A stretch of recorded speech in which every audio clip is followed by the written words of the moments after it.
how to turn off or on show what your friends are playing on Spotify PC, easy and quick. First open your Spotify and then click on your profile here and top corner and click settings.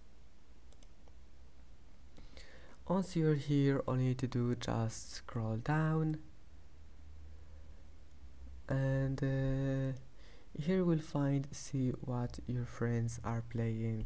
Now you can turn it off or on as you see, and you can close it from this one here, and that's it. It's easy,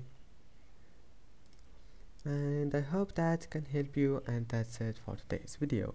If you like this video, please don't forget to like and don't forget to subscribe, and thank you for watching this video until the end, and see you in the next video.